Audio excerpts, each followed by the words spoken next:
ऐ रियाकार, फकीरों और फरीसियों, तुम पर अफसोस कि पुदीना और सौंफ और सीरा पर तो दयायकी देते हो, पर तुमने शरीयत की ज्यादा भारी बातों यानी इंसाफ और रहम और ईमान को छोड़ दिया है।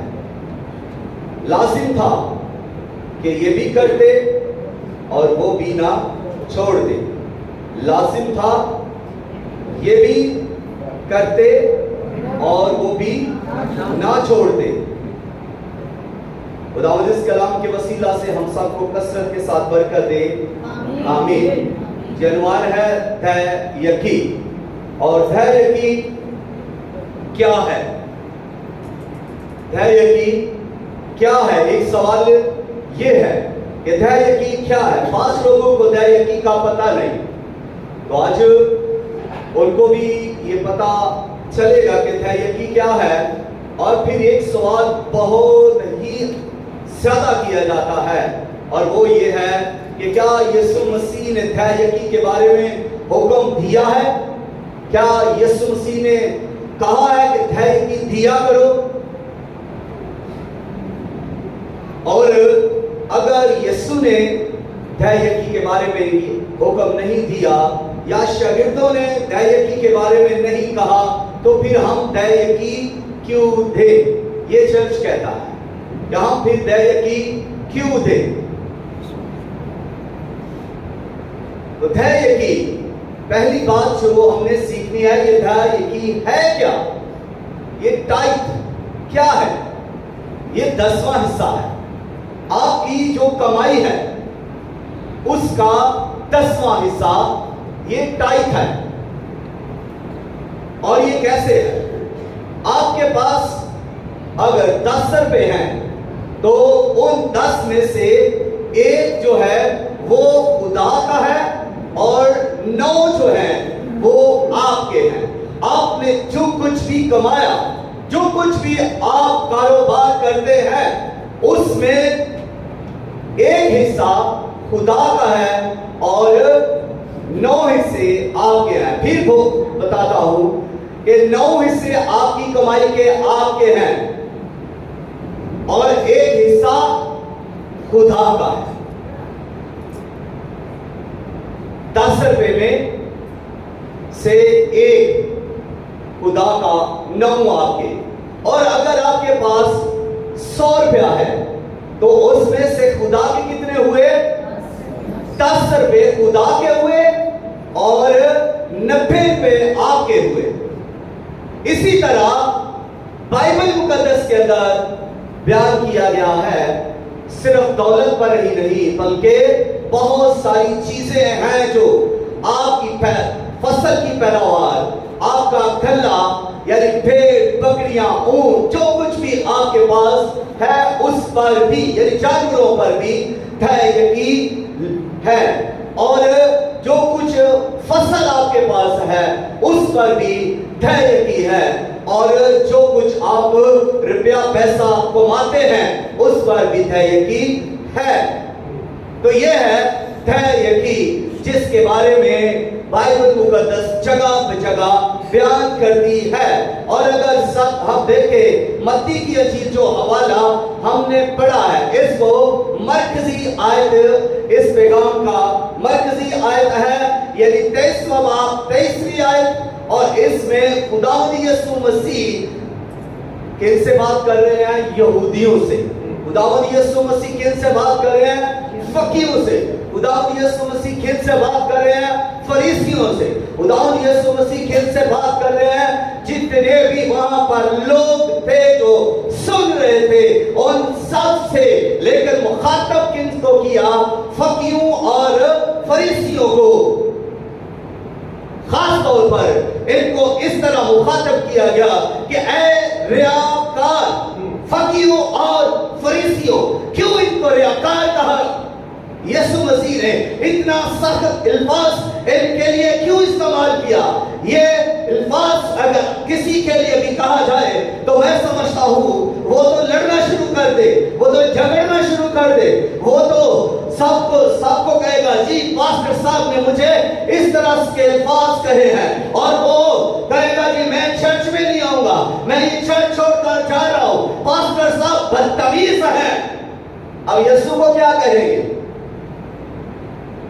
खुदावंद यीशु मसीह ने इतने सख्त अल्फाज इस बाइबल मुकद्दस में बोले हैं, कहीं वो ये कहते हैं सब, और कहा यहाँ पर यीशु मसीह बहुत दफा ऐसे अल्फाज भी कहते हैं, जब पतरस को कह रहे हैं तो पतरस से उन्होंने कहा ऐ शैतान दूर हो, तो यीशु पतरस को तो नहीं कह रहे थे, अब पतरस समझता कि मुझे कह रहे हैं। फिर एक केनानी औरत यीशु मसीह के पीछे आ रही है, और यीशु मसीह उसके साथ भी तो नरमी के साथ पेश नहीं आ रहे, और यीशु मसीह ने उसको भी तो कई बार मुख्तलिफ सख्त किस्म के अल्फाज कहे, लेकिन वो उसने भी तो यीशु का बुरा नहीं मनाया, और वो फिर भी आखिरकार अपने ईमान में बढ़ती गई, और उसने अपना ईमान शो करवाया, और यीशु ने कहा कि जा जो तू चाहती है तेरे लिए हो जाए। तो उसी वक्त बदरू उसकी बेटी में से निकल गई। तो अगर कोई खादम अगर ऐसा करे तो मैं समझता हूं उसके भी खिलाफ लोग बातें करेंगे, लेकिन कई बार सख्त अल्फाज कहना पड़ जाते हैं। यहां पर खुदावंद यीशु मसीह ने जो ये अल्फाज कहे कि ऐ रियाकार, फकीरों और फरीसियों, ये वो लोग हैं जो खास ढंढोरा पीटते थे, मसीही होने का ढोंग रिचाते थे, अपने आप को ज्यादा मसीही बताते थे। ये फकीर और फरीसी है, ये दो ग्रुप हैं जो यहूदियत के अंदर है, और ये दोनों ग्रुप जब खुदावंद यीशु मसीह के सामने है, और इन्होंने कई अपने काम बयान किए होंगे, इन्होंने कई बातें वहां पर की होंगी, और अपने आप को कई तरह से इन्होंने अपने मस्ती बताया होगा कि हम बाइबल मुकद्दस की तालीम पर यानी शरीयत की तालीम पर अमल कर रहे हैं, और इन्होंने यकीन भी तो ये देते हैं होंगे, क्योंकि यहाँ पर यीशु मसीह इसके बाद इनकी तारीफ भी करता है, और वो तारीफ ये है कि यीशु मसीह ने कहा, तारीफ तो ये है कि तुम पुदीना पर यकीन देते हो, अच्छा है, और फिर तुम सौंफ पर भी यकीन देते हो, ये भी अच्छा है, और फिर तुम पुदीना पर यकीन देते हो, ये भी अच्छा है। यानी तुम मामूली चीजों पर जो यकीन देते हो ये बहुत अच्छा है, लेकिन इससे बढ़ना है, इसके आगे भी कुछ करना है। अब यहाँ पर तो तुम ठीक कर रहे हो कि तुम कुछ यकीन दे रहे हो, लेकिन इसके बाद खुदावंद यीशु मसीह अफसोस भी करता है, और अफसोस ये है कि तुम ने इंसाफ को छोड़ दिया है। किसको छोड़ दिया? जी आप बोलिएगा मेरे साथ, रहिए। इंसाफ को इन्होंने छोड़ दिया, इन्होंने पुदीना पर तो यकीन दी, इंसाफ को छोड़ दिया, इन्होंने आगे रहम को छोड़ दिया, और इन्होंने क्या किया? सौंफ पर तो यकीन दी। फिर इसके बाद ईमान को इन्होंने छोड़ दिया, और इस पर जीरा पर इन्होंने यकीन दी।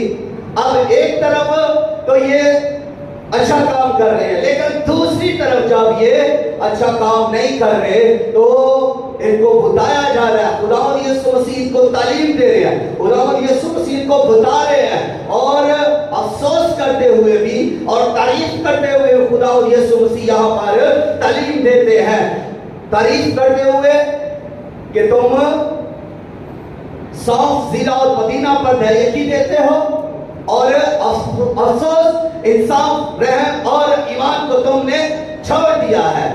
जो जरूरी चीजें हैं तुमने उनको भी छोड़ दिया है। जो अहम चीजें हैं, सबसे अहम चीज जो है वो इंसाफ, रहम।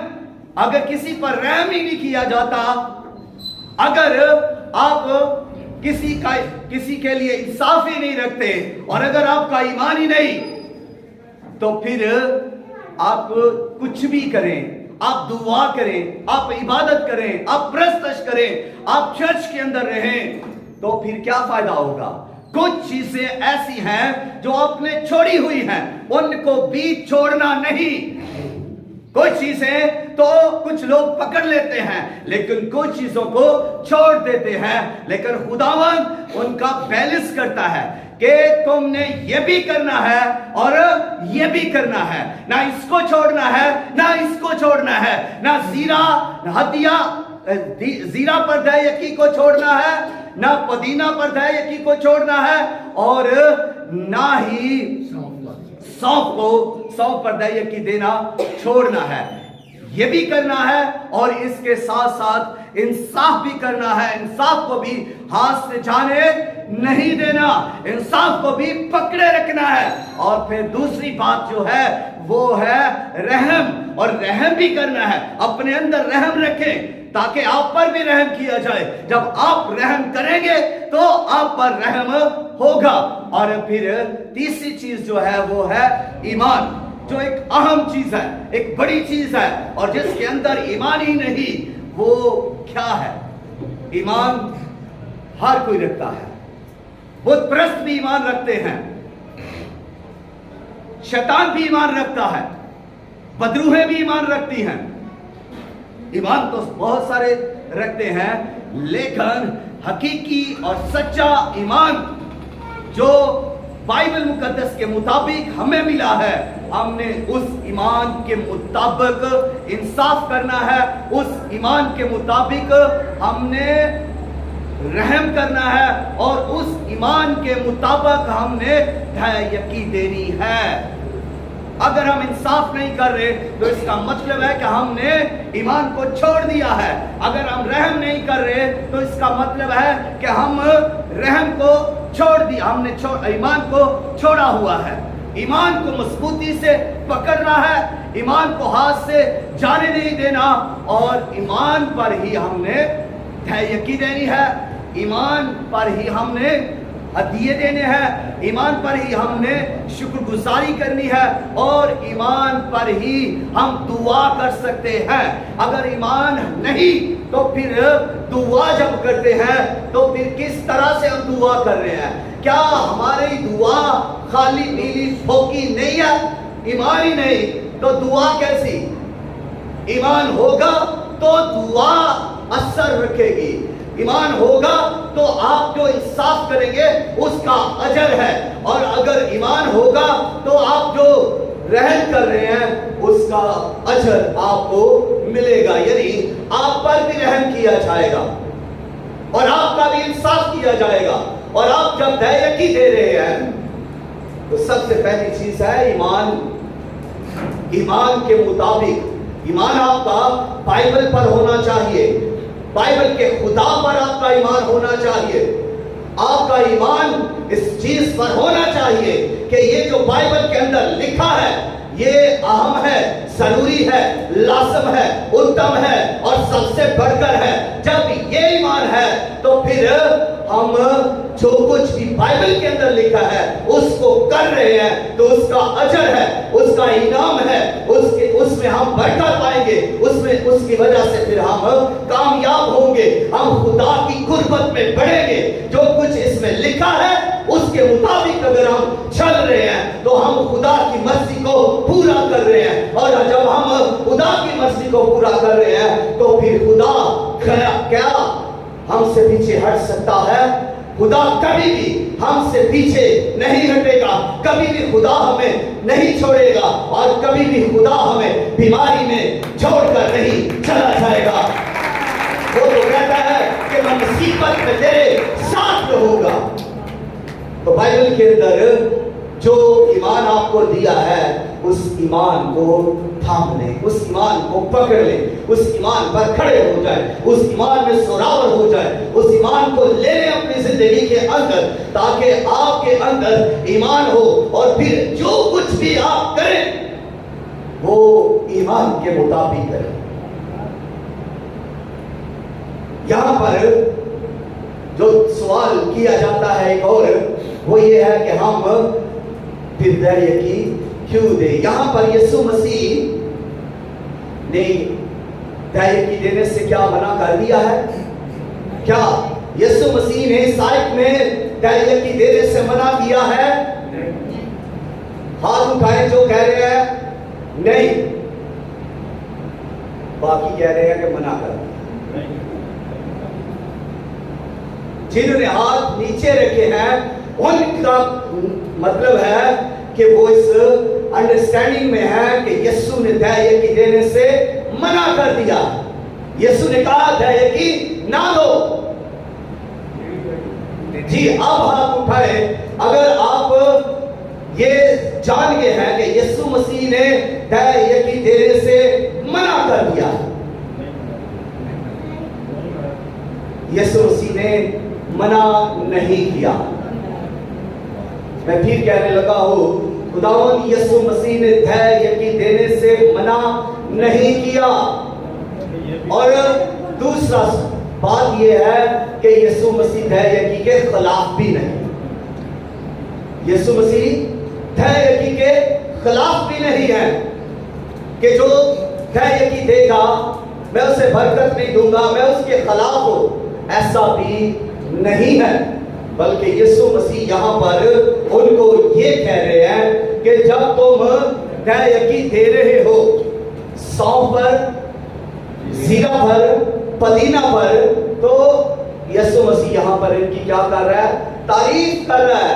हालांकि ये मामूली चीजों पर दया की दे रहे हैं, फिर भी यीशु मसीह इनकी तारीफ कर रहे हैं कि अच्छा काम कर रहे हो, हुक्म को मान रहे हो, कलाम पर अमल कर रहे हो, तो ये तुम्हारे लिए लाज़िम है, ये करना लाजिम है, जरूरी है, इंपॉर्टेंट है, अहम है, वाइटल है, बेहद जरूरी है। और जब ये वो कर रहे हैं तो खुदावंद यीशु मसीह उनकी तारीफ भी कर रहे हैं और साथ ही उनको उनके दूसरे रवैये पर खुदावंद यीशु मसीह उनको उनके लिए अफसोस भी करते हैं और कहते हैं शरीयत की ज्यादा भारी बातों यानी इंसाफ और रहम और ईमान को छोड़ दिया है। तो इस पर यीशु मसीह अफसोस करते हुए कहते हैं लाजिम था, जरूरी था, बेहद जरूरी था कि ये भी करते और वो भी ना छोड़ते। दया की भी देते, लाजिम है, दया की देना लाजिम है, इंसाफ करना लाजिम है, रहम करना लाजिम है और ईमान को अपने अंदर रखना लाजिम है। दया की देना लाजिम और जरूरी है। उत्तम बात है कि आप दया की दे रहे हैं, दया की दिया करो, ताकि खुदावंद कहता है तुम्हें भी दिया जाए, दिया करो। अब मुझे बताएं कि दुनिया के अंदर कौन सा मजहब है जो पैसे के बगैर चल सकता है? हिंदुइज्म क्या पैसे के बगैर चल सकता है? यहूदियत क्या पैसे के बगैर चल सकती है? मजहब इस्लाम, दीन इस्लाम क्या पैसे के बगैर यह मजहब भी चल सकता है? दीन मसीहियत क्या ये मजहब जिसके अंदर हम हैं, मसीही हैं, क्या ये मजहब पैसे के बगैर चल सकता है? हाथ करें, खड़ा करें जो कहते हैं कि चल सकता है, तो जो कहते हैं नहीं चल सकता हाथ बुलंद कीजिए, प्लीज ऊपर हाथ कीजिए। I want to see you. हाथ ऊपर कीजिए। हाथ जो नहीं दे रहे वो तो बिल्कुल ही नहीं कर रहे। जुर्रत कीजिए, हाथ बुलंद कीजिए, ऊपर रखिए, ये बरकत है आपकी। अच्छा, हाथ आपने ऊपर किया है तो क्या सभी दया की दे रहे हैं? आप जो दे रहे हैं वो हाथ ऊपर कर सकते हैं पूरी वफादारी से। जो दया की दे रहे हैं तो बहुत थोड़े हाथ। तो इसका मतलब है कि खुदावंद यीशु मसीह की तालीम जो यीशु मसीह ने तालीम दी है उस पर अभी तक आपने अमल नहीं किया, या अभी तक उसको आप समझ नहीं रहे थे कि यीशु मसीह ने तो कहीं पर भी दया की देने के लिए हुक्म ही नहीं दिया। यीशु मसीह ने कहीं पर दया की के लिए कहा ही नहीं कि दया की दो। तो यहां पर जो यीशु मसीह ये कह रहे हैं कि लाजिम है, जरूरी है। तो दैयकी देना लाजम है, जरूरी है। खुदा का एक हिस्सा खाकर आप क्या करेंगे? जब आप 9 हिस्से अपने खाकर भी आप बरकत नहीं पा रहे, तो खुदा का एक हिस्सा खाकर आप कितनी बरकत पाएंगे?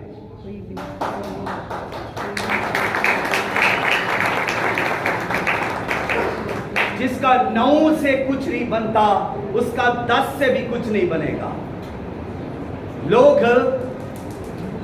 बड़ी मेहनत कर रहे हैं, कई लोग ओवर टाइम कर रहे हैं, कई लोग डबल जॉब्स कर रहे हैं, लेकिन दैयकी नहीं दे रहे। तो मैं उनसे मुखातिब हूं, अगर वो डबल की बजाय ट्रिपल जॉब भी करें और दैयकी ना दे, तो फिर भी वो बरकत नहीं पा सकते। उनको समझ नहीं आएगी।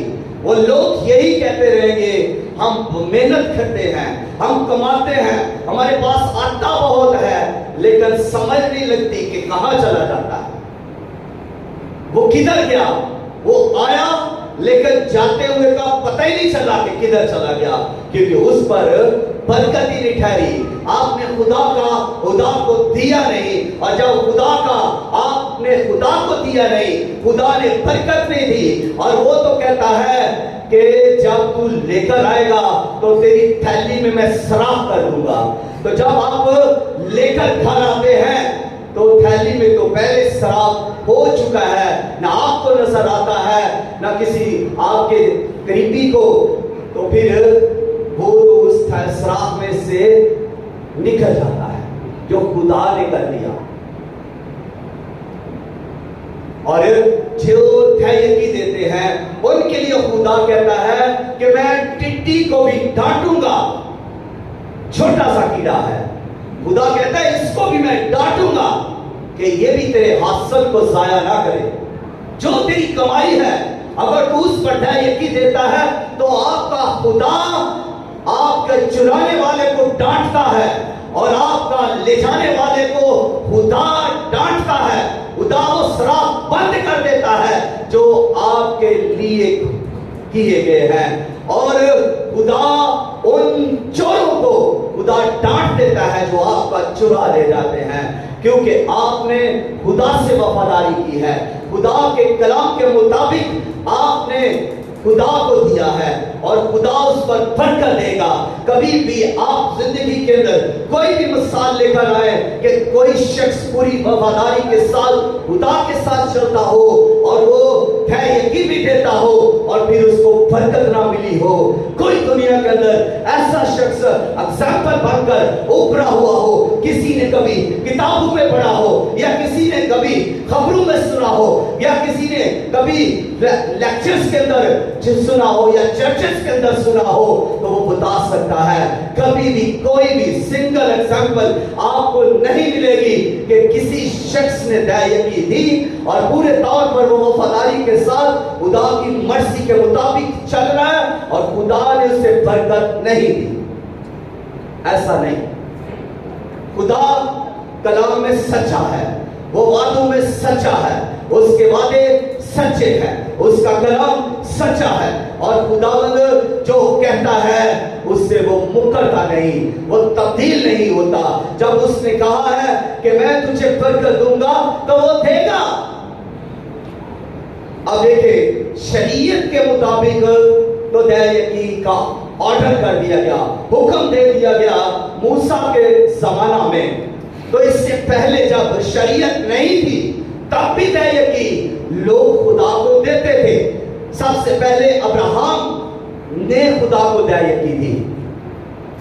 बाइबल मुकद्दस खोले मेरे साथ, पैदाइश की किताब 14वां बाब, पैदाइश की किताब 14वां बाब,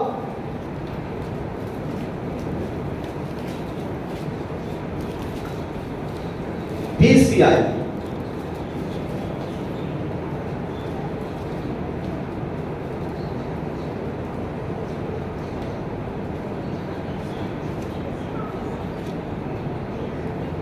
बीसवीं आयत 17 से अगर 20 तक पढ़ेंगे तो आपको और ज्यादा अच्छे तरीके से समझ आएगी, लेकिन मैं 20 की आयत पढ़ने लगा।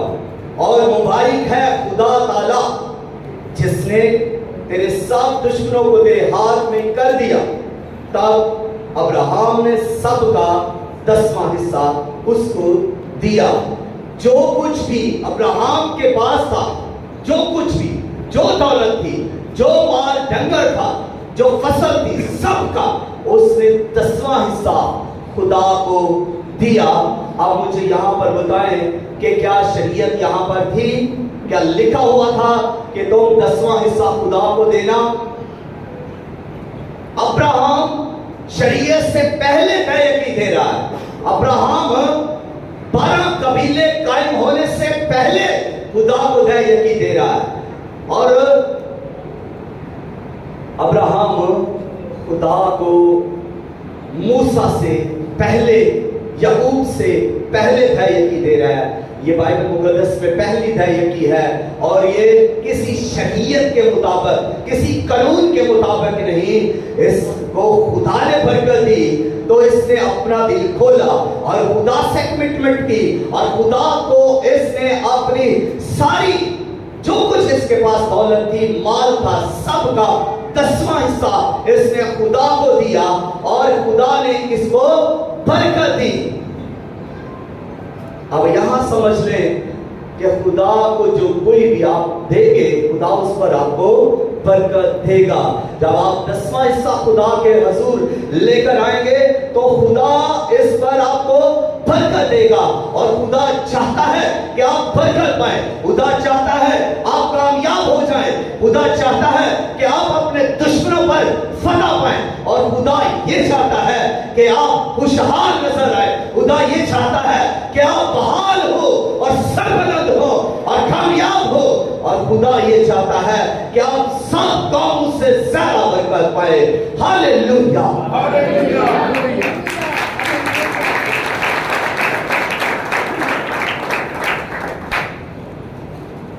खुदा ये चाहता है, तो क्या आप भी चाहते हैं? जो हाथ खड़ा करें, जो चाहते हैं।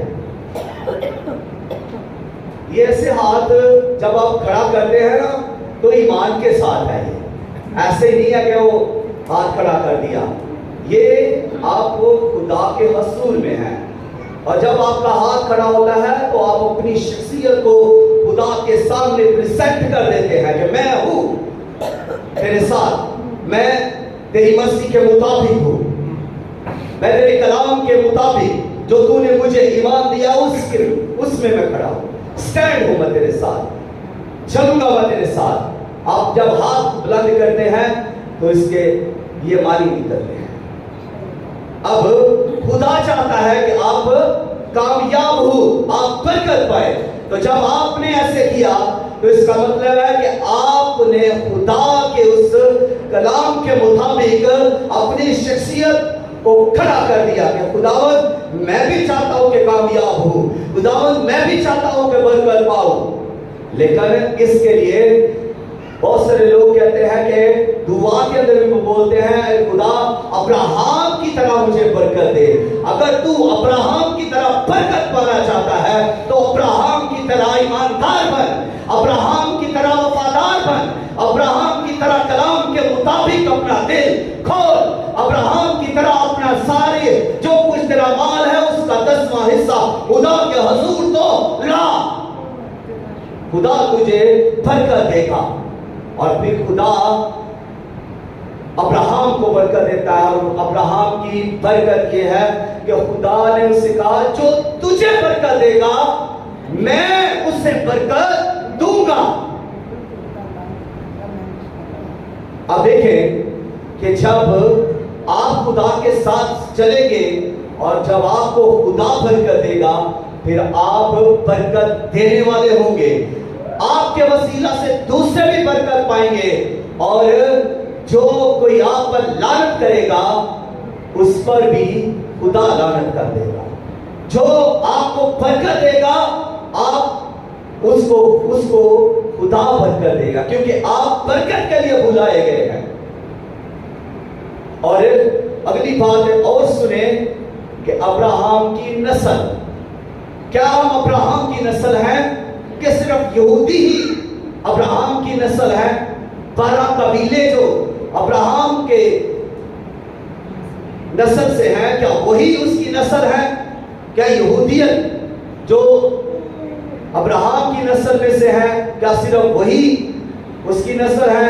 और हम जो मसीही हैं, मसीह पर ईमान रखते हैं, क्या हम अब्राहम की नस्ल हैं?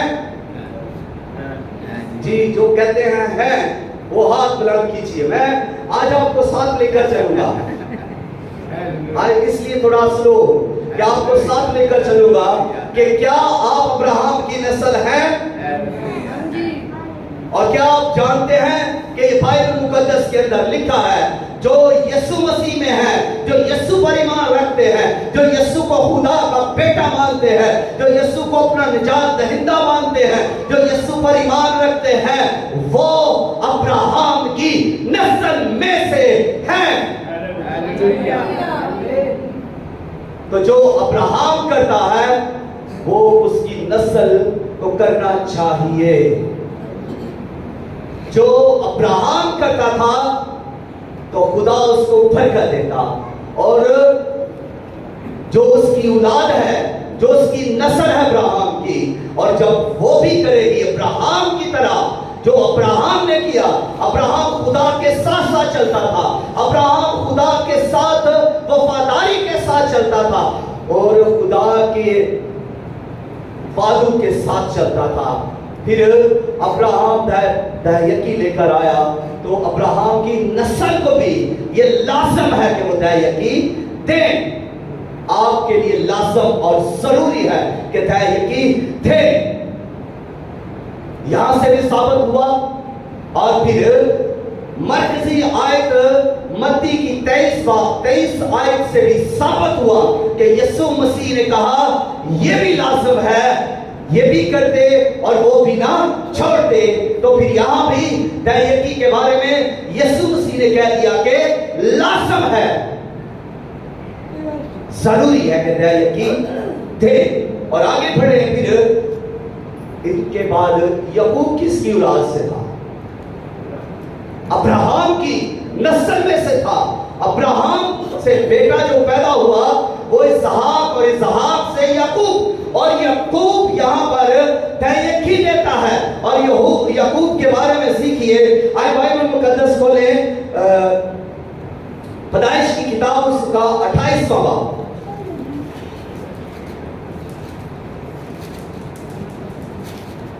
28वां बाब 18वीं आयत। इसके पीछे भी आप पढ़ेंगे तो आपको और ज्यादा समझ आएगी, लेकिन 18वीं आयत से मैं पढ़ूंगा। पैदाइश 28 बाब 18वीं आयत। और याकूब सुबह सवेरे उठा और उस पत्थर को जिसे उसने अपने सरहाने धरा था लेकर सतून की तरह खड़ा किया, और उसके सिरे पर तेल डाला, और उस जगह का नाम बैतेल रखा। लेकिन पहले उस बस्ती का नाम लूज था। और याकूब ने मन्नत मानी और कहा, अगर खुदा मेरे साथ रहे और जो सफर में कर रहा हूं इसमें मेरी हिफाजत करे, और मुझे खाने को रोटी और पहनने को कपड़ा देता रहे, और मैं अपने बाप के घर सलामत लौट आऊं, तो खुदावंद मेरा खुदा होगा, और ये पत्थर जो मैंने सतून सा खड़ा किया है खुदा का घर होगा, और जो कुछ तू मुझे दे उसका 10वां हिस्सा जरूर ही तुझे दिया करूं। यहां भी आ गया जी, जरूर ही दिया करूं। याकूब सोया हुआ है रात को, और इसने अपने सरहाने पत्थर रखा है, यानी पत्थर का इसने अपना सरहाना बनाया है, और उसके ऊपर सर रखकर ये लेट गया, बलूद गया, ये सो गया और ख्वाब देखने लगा। और ख्वाब में इसने एक बड़ी सीढ़ी को देखा जो जमीन से लेकर आसमान तक थी। उसका एक सिरा आसमान पर लगा है, दूसरा जमीन पर है, और फरिश्ते ऊपर से नीचे आ रहे हैं और नीचे से ऊपर जा रहे हैं। वो ये ख्वाब देख रहा है, और उसके बाद जब वो उठता है तो फिर अपना वो पत्थर लेता है, सबसे पहले अपने उस पत्थर को जो उसने सराहने रखा उसको वो खड़ा करता है, स्टूल की तरह सीधा ऐसे खड़ा करके उसके सिरे के ऊपर तेल डालता है, और तेल डालने के बाद उस जगह को के नाम को तब्दील करता है और कहता है कि अब इस जगह का नाम क्या होगा? बैतेल। बैतेल यानी खुदा का घर। बैत का मतलब घर, एल का मतलब यहोवा खुदा, खुदा का घर, ये खुदा का घर होगा। और इसके बाद फिर वो कुछ खुदा के साथ बातें करता है और वो शराइत है, शर्तें हैं, शर्त रख देता है और कहता है अगर का मतलब है शर्त, ये कंडीशन रख दी उसने खुदा के सामने, ये कंडीशनल सेंटेंस है, शर्त या फिक्रा है। और इसमें उसने खुदा के सामने एक शर्त रखी है और कहता है पहली बात जो वो करता है कि अगर मन्नत के साथ उसने ये शर्त रखिया, और जब भी कोई शख्स मन्नत मानता है वो शर्त सामने रखता है तब वो मन्नत को मानता है। यहां पर अगर खुदा मेरे साथ रहे, एक बात, और जो सफर मैं कर रहा हूं इसमें मेरी हिफाजत करे, दूसरी बात पहली बात खुदा मेरे साथ रहे, दूसरी बात के सफर में मेरी हिफाजत करे, और तीसरी बात खाने को रोटी दे और पहनने को कपड़ा दे, और फिर चौथी बात कि मैं अपने बाप के घर सलामत लौट आऊं तो खुदावन मेरा खुदा होगा। और फिर इसके बाद कहता है ये पत्थर जो मैंने सतून सा खड़ा किया है खुदा का घर होगा, और जो कुछ मुझे देगा, जो कुछ तू मुझे देगा उसका 10वां हिस्सा जरूर ही तुझे दिया करूंगा। अब दिया करूंगा एक बार की बात नहीं है,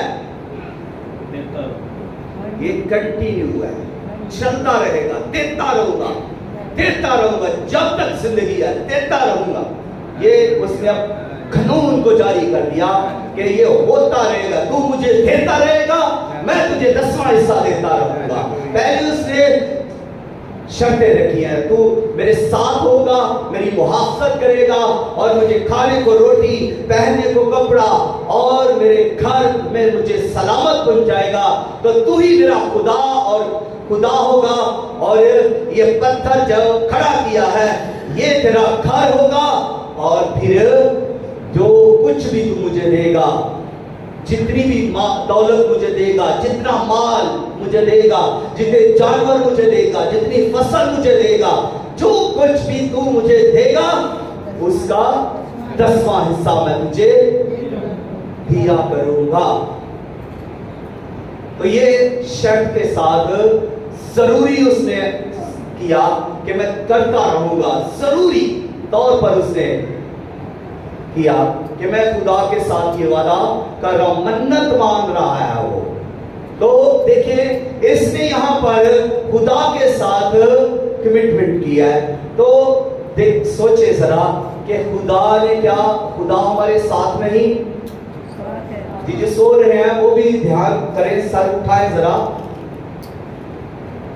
क्या खुदा हमारे साथ नहीं? बोलिए खुदा हमारे साथ है।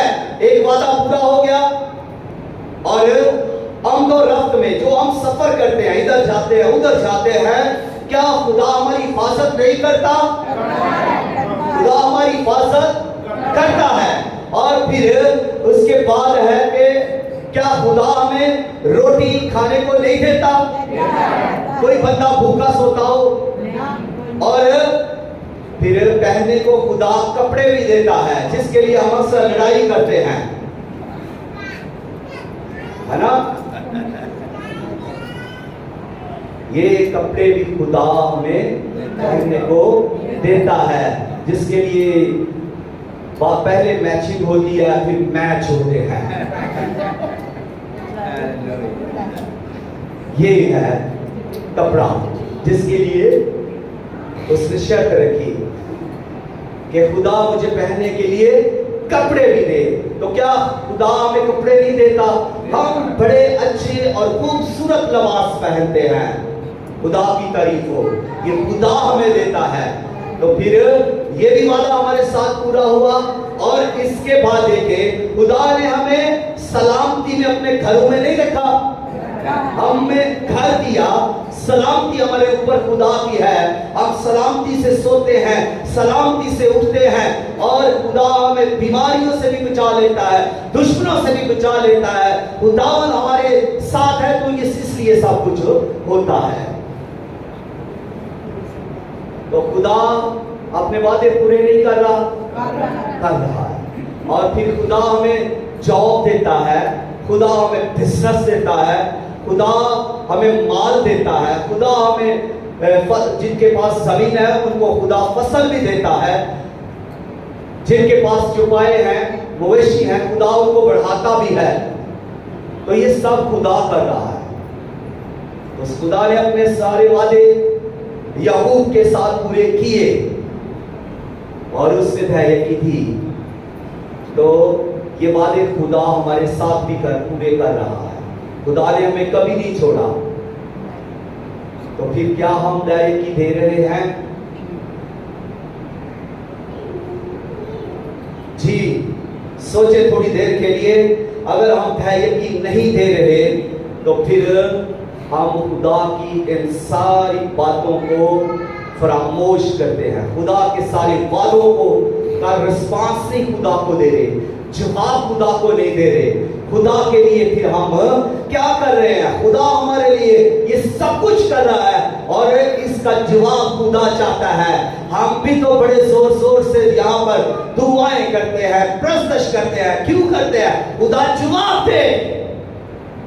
हम खुदा से जवाब मांगते हैं। कोई बात, कोई मन्नत, कोई मिन्नत, कुछ खुदा के आगे जब रख देते हैं तो खुदा से कई बार कहता है, खुदा तूने मुझे दिया नहीं। तो ये क्या है? खुदा से जवाब मांग रहे हैं। खुदा आपको ऑलरेडी सब कुछ दे रहा है और खुदा भी फिर आपसे रिस्पांस चाहता है और आपका रिस्पांस खुदा को मिलना चाहिए। मैं यहां से खुदा का खादम होते हुए खुदा के कलाम को लेकर यहां बात करता हूं कि खुदा को उसका जवाब मिलना चाहिए।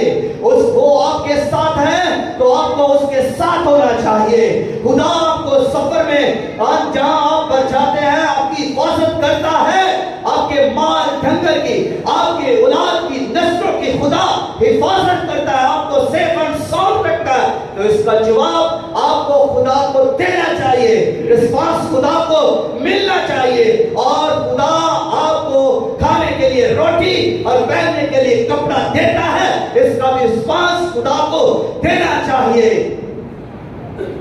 और खुदा आपको बहुत सारी चीजों से बरकत देता है, तो इसका जो वो आपको बरकत देता है उसका रिस्पांस खुदा को दे। जो कामयाबी खुदा आपको देता है उसका रिस्पांस खुदा को दे।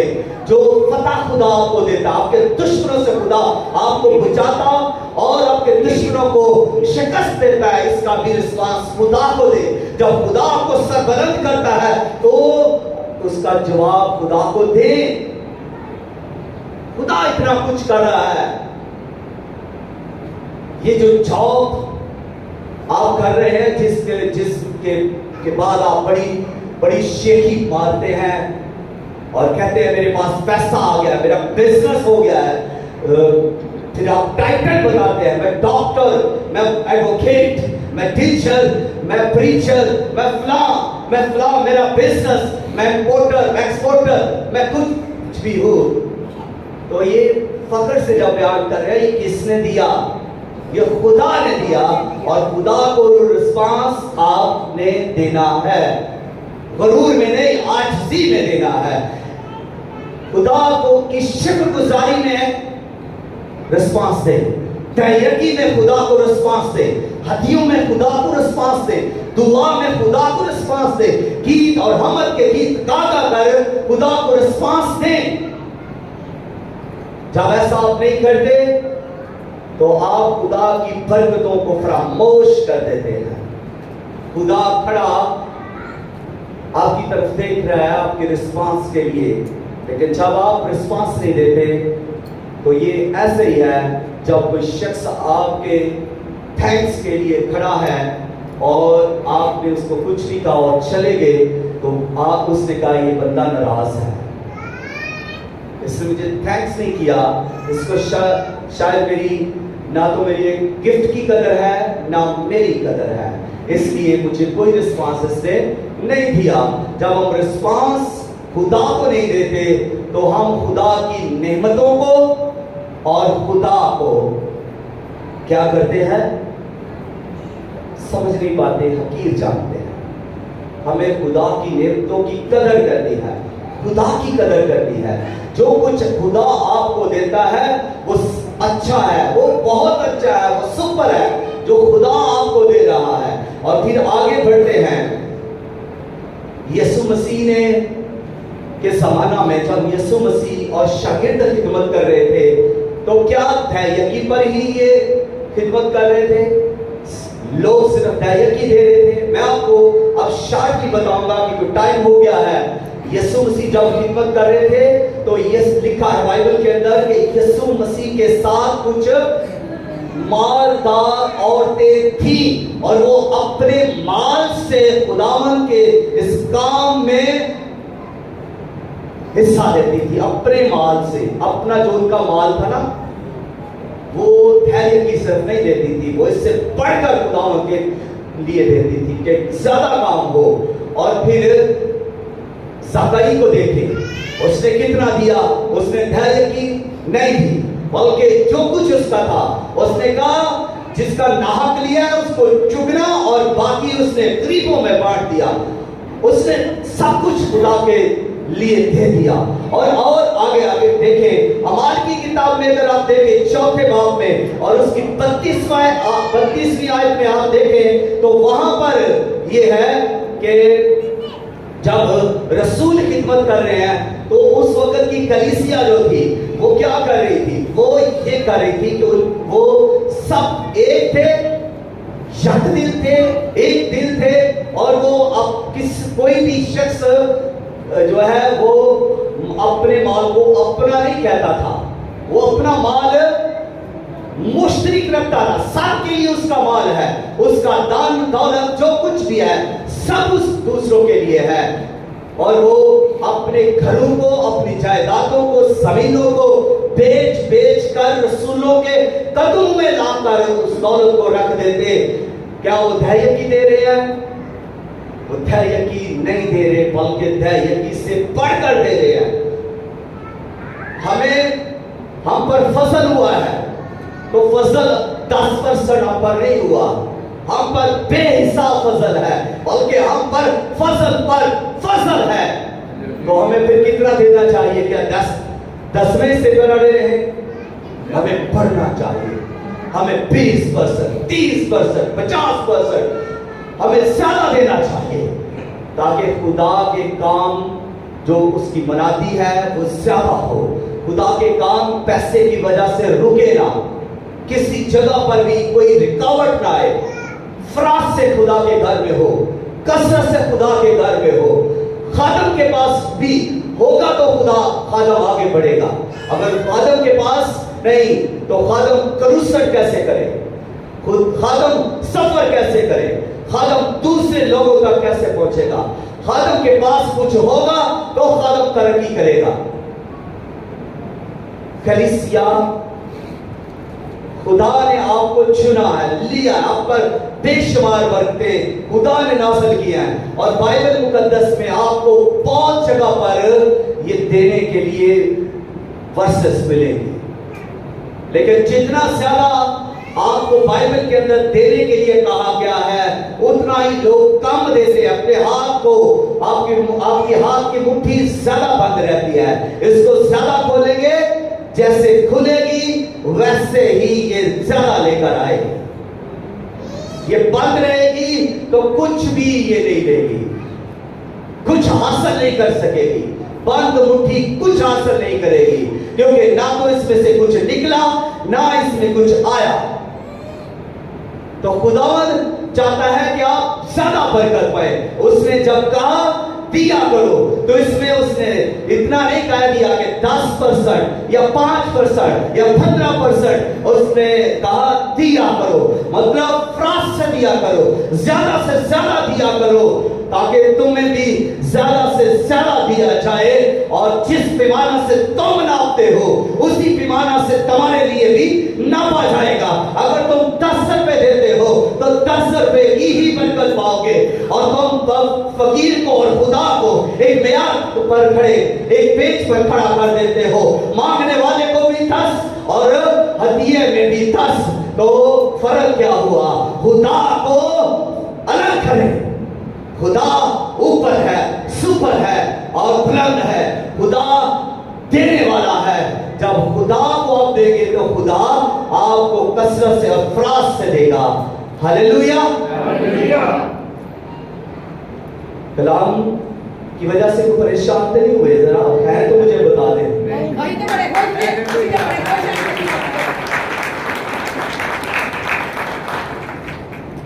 जी, खुश होना चाहिए और इस पर अमल भी करना चाहिए। तो मैं उम्मीद करता हूं कि अब धैर्यकियां बढ़ेंगी, हदिये बढ़ेंगे। और अपना हाथ ऊपर करें जरा। जो 10 रुपए हदिया डालते हैं, वादा करें आसमान की तरफ हाथ खड़ा करके, अब से मैं कभी 10 रुपए हदिया नहीं दूंगा या दूंगी। करें हाथ ऊपर, उठाओ उठाओ फटाफट। मैं आपकी तरक्की के लिए, आपकी बरकत के लिए ये करूंगा, क्योंकि खुदा भी यही चाहता है कि आप बरकत पाए और मैं भी यही चाहता हूं कि आप बरकत पाए। हदिया मुझे नहीं आज मिलता, मैं फिर भी आपको आपकी बरकत के लिए कह रहा हूं। अपना हाथ उठाकर वादा करें आज के 10 रुपए कभी भी आप हदिया नहीं पाएंगे, ना इस इबादत में ना और किसी इबादत में। जब मैं 10 रुपए हदिया डालता था तो मुझे लोग 10 ही देते थे, ठीक है। अब मैंने कभी भी 10 रुपए दिया नहीं दिया, मैं 100 से कम नीचे आता ही नहीं, ठीक है। तो अब खुदा का शुक्र है कि कभी कोई हो 100 से नीचे मुझे हदिया दे, लेकिन कभी भी ऐसा नहीं कि 100 से कम मुझे हदिया दे। तो बरकत पाई कि ना पाई? ठीक है। कमिटमेंट खुदा के साथ करें। मेरा छोटा भाई, उसने कहा मैं हर इबादत में 500 हदिया डालूंगा। एक दिन वो इलेक्ट्रीशियन है, एक दिन कहता है मेरे पास कोई पैसा नहीं था, इबादत में भी आना था और पेमेंट भी मुझे नहीं हुई। मैं परेशान था कि 500 हदिया देने आता। तो कहता है जब मैं निकलने लगा तो मुझे उस घर के मालिक ने बुलाया। कहता है यार इधर एक शराब था। कहता है वो इधर नहीं, वो इधर था। कहता है नहीं इधर, वो ऐसे सफेदी हो गई थी, पता नहीं चल रहा था। तो उसने कहा इधर है। कहता अगर इधर होगा तो मैं तुझे 1000 रुपया दूंगा। उसने थोड़ा पकड़ा, मार दिया और वहां पर ही शराब था। तो उसने उसको कितने दिए? तो 500 उसने दिया। और खुदा से कमिटमेंट करें तो खुदा आपको देगा। जब जितना आप ठहराएंगे, कवल ने जब ये कमिटमेंट कर दी थी कि आज सुबह जब हम दुआ करते तो ये उसी वक्त मुझे अपने उस दिन की अदायगी देती। तो जितना ये उस दिन मुझे देती, इसको उतना ही काम मिलता अदायगी के हिसाब से। तो जब से इसने छोड़ा है फिर इसका कोई पता नहीं। बात है कि सबको अदायगी देनी है, मुझे भी अदायगी देनी है, आपको भी अदायगी देनी है, एक्टरों को भी देनी। खुदा किसी को भी नहीं छोड़ता, खुदा सबके लिए एक ही हुक्म जारी करता है। और आज यहां से हम सब वादा करें कि हम सब अदायगी देंगे। आए अपने हाथ उठाए। कुछ नहीं होगा, मैं जिसको बरकत ना मिलेगी वो मुझसे अपनी अदायगी वापस ले। मैं वादा करता हूं यहां पर खड़ा होकर मैं उसको उसकी अदायगी वापस दिलाऊंगा। और अगर उसको बरकत नहीं मिली तो वो मुझे कहे कि मुझे बरकत नहीं मिली, मैं उसके लिए यहाँ घुटने झुकाकर दुआ करूंगा और खुदा से उसके लिए लड़ूंगा कि इसे बरकत क्यों नहीं मिली। ओके, तो जी प्लीज वादा करें आज इस चर्च में इतना पैसा हो कि धैर्य की हर शख्स से और आपकी धैर्य की बढ़े। ये नहीं, यहां मैंने देखा है 20-20 सालों से लोग 1000 रुपया धैर्य की दे रहे हैं, उनकी धैर्य की बढ़ी नहीं है, मतलब उनकी कमाई नहीं बढ़ी। जो 2000 दे रहे हैं उनकी कमाई बढ़ी नहीं है। भाई साहब, तो धैर्य की से पता चलता है इसकी कमाई कितनी है, इसकी इनकम कितनी है, और उस पूरी इनकम पर धैर्य की है। लोग धैर्य की दे नहीं रहे, तो इसका मतलब है कि खुदा को ठगते हैं। अब एक सख्त हवाला आपके सामने पढ़ूंगा, वो है मिलाकी की किताब 30 बाब 8वीं आयत। क्या कोई आदमी खुदा को ठगेगा? अब बताएं, खुदा ठगों से बात करता है। खुदा कहता है क्या कोई आदमी जो बड़ा होशियार चालाक है, जो बड़ा अपने आप को धड़ा समझता है, तो खुदा को ठगेगा? वो दूसरों को ठग सकता है, वो पादरी को ठग सकता है कि पादरी को क्या पता है, लेकिन वो खुदा को नहीं ठग सकता। वो एडिटर को ठग सकता है कि एडिटरों को क्या पता कि मैं क्या, मेरी इनकम क्या है, मैं क्या कमाता हूं, लेकिन वो खुदा को नहीं ठग सकता। ठगों से खुदा बात करता है, पर तुम मुझको ठगते हो।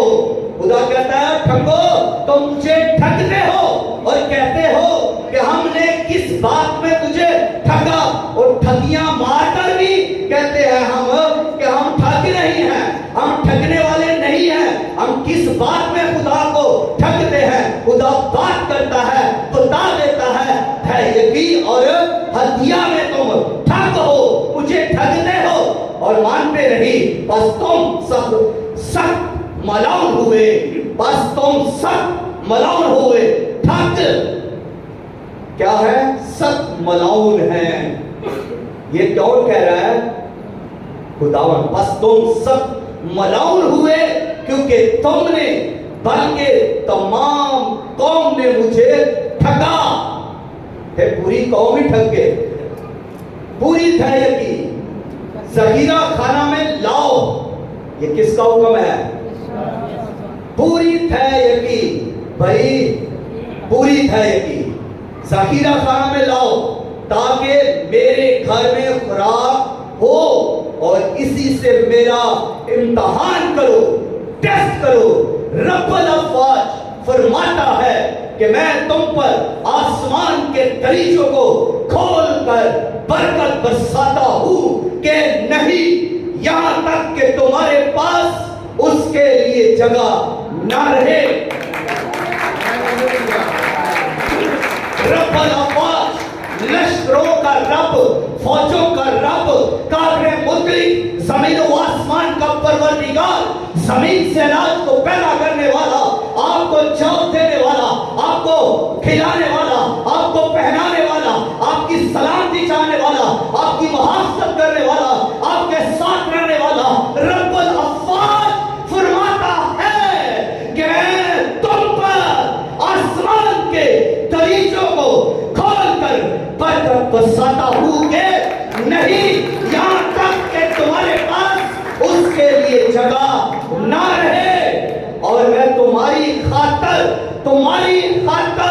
टिड्डी को डांटूंगा और वो तुम्हारी जमीन के हासिल को बर्बाद ना करेगी और तुम्हारे ताकिस्तानों का फल कच्चा ना झड़ेगा। रब्बुल अफ़वाज फरमाता है और सब कौमें तुमको मुबारक कहेंगे क्योंकि तुम दिलकशा ममलकत होगे। रब्बुल अफ़वाज फरमाता है। हालेलुया, रब्बुल अफ़वाज फरमाता है। अब आपका ईमान नहीं